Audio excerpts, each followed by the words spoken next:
Hi hello friends, welcome back to my channel Agnisakshi ಭಾಗ 47.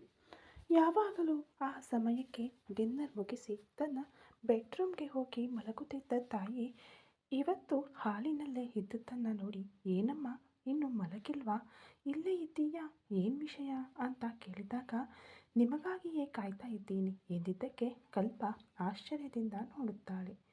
ಏನು ಹಾಗೆ ನೋಡ್ತಾ ಇದ್ದೀಯಾ ಎಂದು ಶಾಂಭವಿ ಕೇಳಿದ್ದಕ್ಕೆ, ಇದಾವ ವಿಚಿತ್ರ, ಯಾವಾಗಲೂ ನೀನು ನಮ್ಮ ಬಗ್ಗೆ ತಲೆ ಕೆಡಿಸಿಕೊಂಡಿದ್ದೇ ಇಲ್ಲ. ನಿನ್ನ ಪಾಡಿಗೆ ನೀನು ತಿಂತೀಯ, ನಿನ್ನ ಪಾಡಿಗೆ ನೀನು ಪಾರ್ಟಿಗಳು ಅಂತ ಹೋಗ್ತೀಯ. ಇವತ್ತು ಹೊಸದಾಗಿ ನನಗೋಸ್ಕರ ಕಾಯ್ತಾ ಇದ್ದೀನಿ ಅಂದರೆ ನನಗೆ ಆಶ್ಚರ್ಯ ಆಗ್ತಿದೆ. ಖಂಡಿತ ಇವತ್ತಿನ ಡೇಟ್ ನೆನಪಿಟ್ಟುಕೊಳ್ಳಲೇಬೇಕು ಅಂದ್ಲು. ಯಾಕೆ ಎಂದು ಕಲ್ಪ ಮಾತಿಗೆ ಶಾಂಭವಿ ಕೋಪದಿಂದ ಅನ್ನುತ್ತಿದ್ದರೆ, ಇದು ಪ್ರಪಂಚದ 8ನೇ ಅದ್ಭುತ ಅಲ್ವಾ ಮಮ್ಮಿ, ಅದಕ್ಕೆ ಎಂದು ಶಾಂಭವಿಯನ್ನು ನೋಡಿ ವ್ಯಂಗ್ಯವಾಗಿ ಅನ್ನುತ್ತಾಳೆ ಕಲ್ಪ. ಏನು ಕಲ್ಪ ಹಾಗೆ ಅಂತಿದ್ದೀಯಾ? ಎಷ್ಟೇ ಆದರೂ ನಾನು ನಿನ್ನ ಎತ್ತ ತಾಯಿ, ನಿನ್ನ ಬಗ್ಗೆ ಚಿಂತೆ ಮಾಡದೇ ಇರ್ತೀನಾ? ಈಗಾಗಲೇ ಲೇಟ್ ಆಗಿದೆ, ಕಾಲೇಜು ಫಂಕ್ಷನ್ ಕೂಡ ಮುಗಿದಿರುತ್ತದೆ, ಇನ್ನೂ ಬಂದಿಲ್ವಲ್ಲ ಅಂತ ನಿನಗೋಸ್ಕರನೇ ಕಾಯ್ತಾ ಇದ್ದೀನಿ ಎಂದು ಕಲ್ಪಗಾಗಿ ಚಿಂತೆ ಪಡುತ್ತಿರುವ ಹಾಗೆ ಹೇಳುತ್ತಾಳೆ.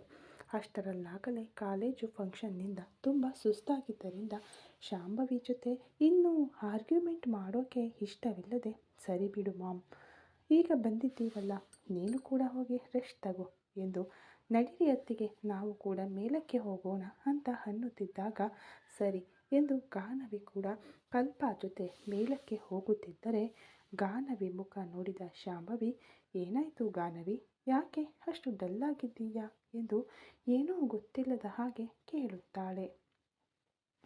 ಇದುವರೆಗೂ ಶಾಂಭವಿ ಯಾವಾಗಲೂ ಗಾನವಿಯನ್ನು ಕನಿಷ್ಠ ಒಬ್ಬ ಮನುಷ್ಯಳಂತೆಯೂ ಟ್ರೀಟ್ ಮಾಡಿರಲಿಲ್ಲ. ಇವತ್ತು ಸಡನ್ನಾಗಿ ಗಾನವಿಯ ಮೇಲೆ ಪ್ರೀತಿ ಹುಟ್ಟಿಕೊಂಡ ಹಾಗೆ ಗಾನವಿಗೆ ಏನಾಯಿತು ಅಂತ ಕೇಳುತ್ತಿದ್ದರೆ, ಒಂದು ಕ್ಷಣ ಅಲ್ಲೇ ನಿಂತ ಕಲ್ಪ ಆಶ್ಚರ್ಯದಿಂದ ಶಾಂಭವಿ ಕಡೆ ನೋಡುತ್ತಿರುತ್ತಾಳೆ. ಏನು ಮಾಮ್, ಇವತ್ತು ಸೂರ್ಯ ಯಾವ ಕಡೆಯಿಂದ ಹುಟ್ಟಿದ್ದಾನೆ ಅಂದಾಗ, ಏನು ಕಲ್ಪ ಆ ಮಾತುಗಳು, ಯಾಕೆ ಹಾಗೆ ಕೇಳ್ತಾ ಇದ್ದೀಯಾ ಅಂದರೆ, ಏನಿಲ್ಲ ಮಾಮ್, ಬೆಳಗ್ಗಿನಿಂದ ನೀನು ಏನೋ ಡಿಫ್ರೆಂಟಾಗಿ ಬಿಹೇವ್ ಮಾಡ್ತಾ ಇದ್ದೀಯಾ ಅಂದ್ಲು. ಏನಾಯಿತು ಕಲ್ಪ, ಯಾಕೆ ಹಾಗೆ ಅಂತಿದ್ದೀಯಾ ಅಂದಾಗ, ಏನೋ ಇವತ್ತು ನಿನ್ನ ನಡವಳಿಕೆ ನನಗೆ ಡೈಜೆಸ್ಟ್ ಆಗ್ತಾ ಇಲ್ಲ ಎನ್ನುತ್ತಾಳೆ ಕಲ್ಪ. ತಾಯಿಯೊಂದಿಗೆ ಮಾತನಾಡುತ್ತಿರುವ ರೀತಿ ಇದೇನಾ ಕಲ್ಪ ಎಂದು ಶಾಂಭವಿ ಗಟ್ಟಿಯಾಗಿ ಅನ್ನುತ್ತಿದ್ದರೆ, ಸರಿ ಬಿಡು ಮಾಮ್, ಈಗ ನಿನ್ನ ಜೊತೆ ವಾದಿಸುವ ತಾಳ್ಮೆ ನನಗಿಲ್ಲ. ಗಾನವಿ ಅತ್ತಿಗೆ ಕಾಲೇಜ್ ಫಂಕ್ಷನ್ನಿಂದ ಸುಸ್ತಾಗಿದ್ದಾರೆ, ಅದಕ್ಕೆ ಆಗಿದ್ದಾರೆ, ನಾವು ರೆಸ್ಟ್ ತಗೊಳ್ಳೋಕ್ಕೆ ಹೋಗ್ತಾ ಇದ್ದೀವಿ ಎಂದು ಗಾನವಿಯ ಕೈ ಹಿಡಿದುಕೊಂಡು ಮೇಲಕ್ಕೆ ಎಳೆದುಕೊಂಡು ಹೋಗುತ್ತಾಳೆ ಕಲ್ಪ. ಮೇಲಕ್ಕೆ ಹೋಗುತ್ತಿರುವ ಇಬ್ಬರನ್ನು ನೋಡುತ್ತಾ, ಮೊದಲು ನನ್ನ ಮಗಳೇ ನನಗೆ ಸರಿಯಾಗಿ ಉತ್ತರ ಕೊಡ್ತಾ ಇಲ್ಲ, ಕಾಸಿಗೂ ಕಮಾಯಿಸಿದವಳ ಮುಂದೆಯೂ ನನ್ನ ಮರ್ಯಾದೆ ತೆಗಿತಾ ಇದ್ದಾಳೆ ಇವಳು, ಮೊದಲು ನನ್ನ ಮಗಳನ್ನೇ ನಾನು ಕಂಟ್ರೋಲ್ ಮಾಡಿಕೊಳ್ಳಬೇಕು ಎಂದುಕೊಳ್ಳುತ್ತಾಳೆ ಶಾಂಭವಿ. ಮೇಲಕ್ಕೆ ಹೋದ ಗಾನವಿ ಆಲೋಚನೆಗಳಲ್ಲೇ ನಿದ್ರೆಗೆ ಜಾರುತ್ತಾಳೆ. ಆ ದಿನ ಬರುವುದು ತುಂಬ ಲೇಟಾಗಿದ್ದರಿಂದ ಅವನು ಬರುವಷ್ಟರಲ್ಲಿ ಗಾನವಿ ನಿದ್ದೆ ಮಾಡುತ್ತಿರುವುದು ಕಾಣಿಸುತ್ತದೆ. ಏನಿದು, ಇವತ್ತು ಗಾನವಿ ಬೇಗ ಮಲಗಿದ್ದಾಳೆ, ಇಷ್ಟು ಲೇಟಾದರೂ ನಾನು ಬರುವವರೆಗೂ ವೆಯ್ಟ್ ಮಾಡ್ತಾ ಇರ್ತಾಳಲ್ವಾ ಎಂದು ಗಾನವಿಯ ಮುಖವನ್ನು ಪರೀಕ್ಷೆಯಾಗಿ ನೋಡಿದಾಗ ಸುಸ್ತಾಗಿರುವಂತೆ ಅನ್ನಿಸುತ್ತದೆ. ಕಲ್ಪ ಜೊತೆ ಕಾಲೇಜು ಫಂಕ್ಷನ್ಗೆ ಹೋಗಿ ಬಂದಿದ್ದಾಳಲ್ವಾ, ತುಂಬ ಸುಸ್ತಾಗಿರಬೇಕು, ಅದಕ್ಕೆ ಮಲಗಿರುವ ಹಾಗೆ ಇದೆ ಎಂದು ಅವನು ಕೂಡ ಫ್ರೆಶ್ ಆಗಿ ಹೊರಗಡೆಯೇ ಡಿನ್ನರ್ ಮಾಡಿದ್ದರಿಂದ ಅವನು ಕೂಡ ಮಲಗುತ್ತಾನೆ.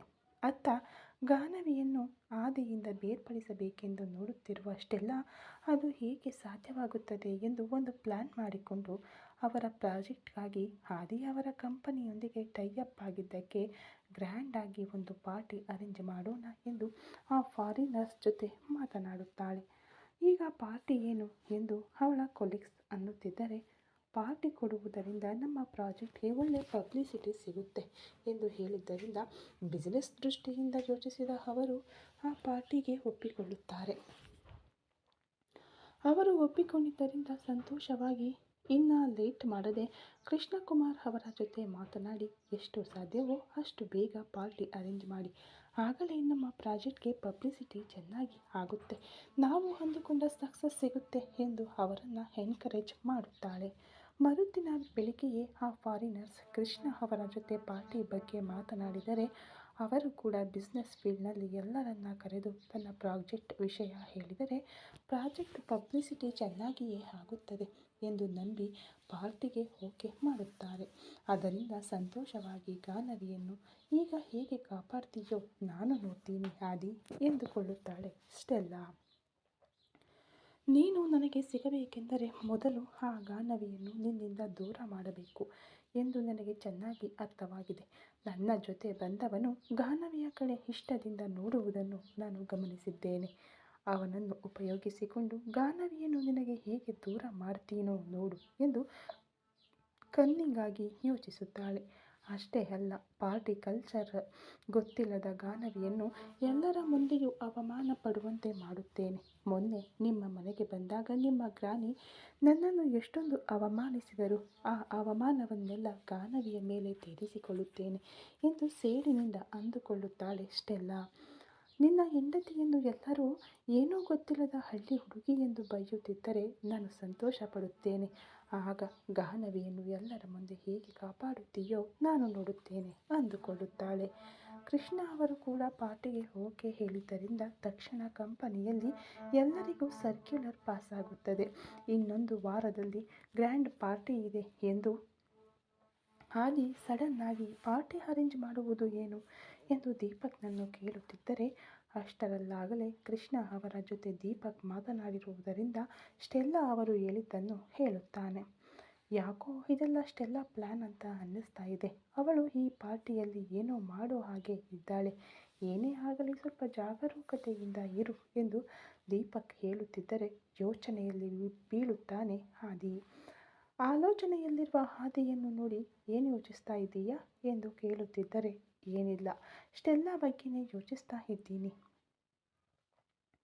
ಏನೋ ಆ ಹುಡುಗಿ ಅಷ್ಟು ಮುಗ್ಧಳೇನಲ್ಲ.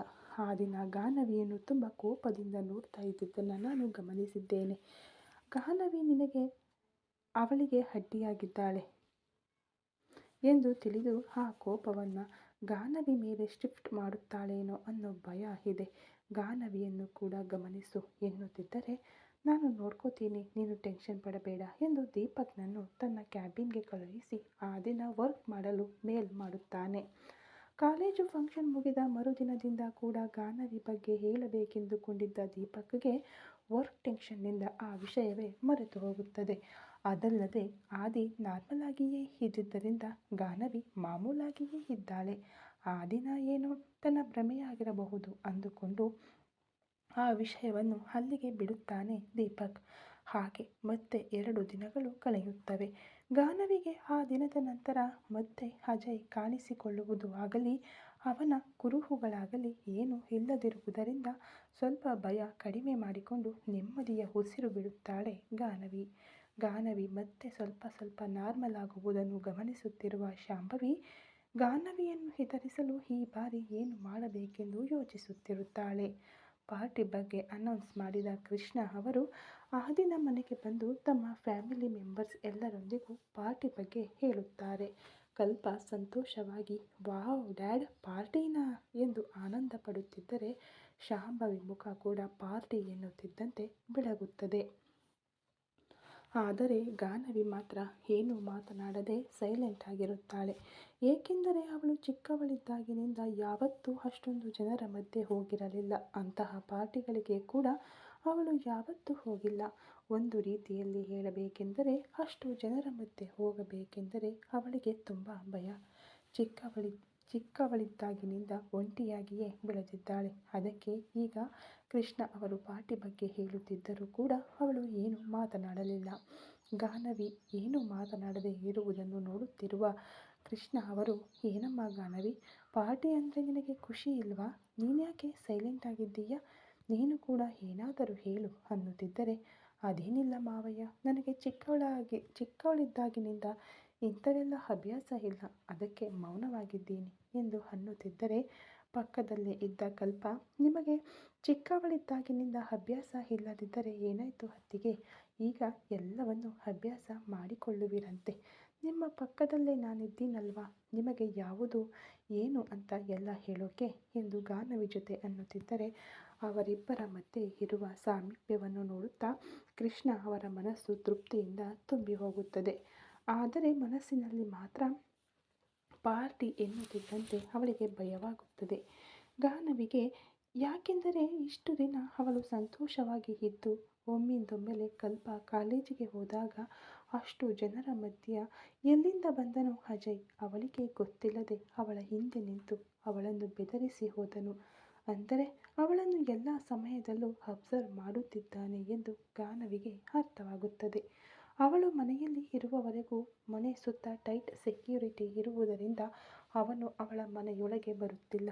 ಆದರೆ ಈಗ ಪಾರ್ಟಿ ಅಂದರೆ ಬಹಳಷ್ಟು ಜನ ಬರುತ್ತಾರೆ, ಅದರಲ್ಲಿ ಅಜಯ್ ಮತ್ತೆ ಬರುತ್ತಾನೇನೋ ಎಂಬ ಭಯದಿಂದ ನಡುಗುತ್ತಿರುತ್ತಾಳೆ ಗಾನವಿ. ಗಾನವಿ ನಡುಗುತ್ತಿರುವುದನ್ನು ಗಮನಿಸುತ್ತಿರುವ ಶಾಂಭವಿಗೆ ಗಾನವಿ ಯಾಕೆ ನಡುಗುತ್ತಿದ್ದಾಳೆ ಎನ್ನುವುದು ಕೂಡ ಅರ್ಥವಾಗಿ ಬಿಡುತ್ತದೆ. ಅದು ಹಾಗೆ ನಡುಗಲೇಬೇಕು ಗಾನವಿ, ಯಾವಾಗಲೂ ನೀನು ಹೆದರಿಕೊಂಡೇ ಬದುಕಬೇಕು, ಅಷ್ಟೇ ಹೊರತು ಸಂತೋಷವಾಗಿ ಈ ಮನೆಯನ್ನು ಆಳಬೇಕು ಎಂದು ನುಡಿದರೆ ಮಾತ್ರ ನಾನು ಸುಮ್ಮನಿರಲ್ಲ ಎಂದು ಸೇಡಿನಿಂದ ಅಂದುಕೊಳ್ಳುತ್ತಾಳೆ ಶಾಂಭವಿ. ಈ ಕಥೆ ಇನ್ನು ಮುಂದುವರಿಯುವುದು ಫ್ರೆಂಡ್ಸ್. ದಯವಿಟ್ಟು ಸ್ಟೋರಿ ಇಷ್ಟ ಆಗ್ತಾ ಇದ್ದರೆ ಲೈಕ್ ಮಾಡಿ, ಶೇರ್ ಮಾಡಿ, ಕಮೆಂಟ್ ಮಾಡಿ, ಹಾಗೆ ಸಬ್ಸ್ಕ್ರೈಬ್ ಮಾಡಿಕೊಂಡು ವಿಡಿಯೋ ನೋಡಿ. Thank you so much.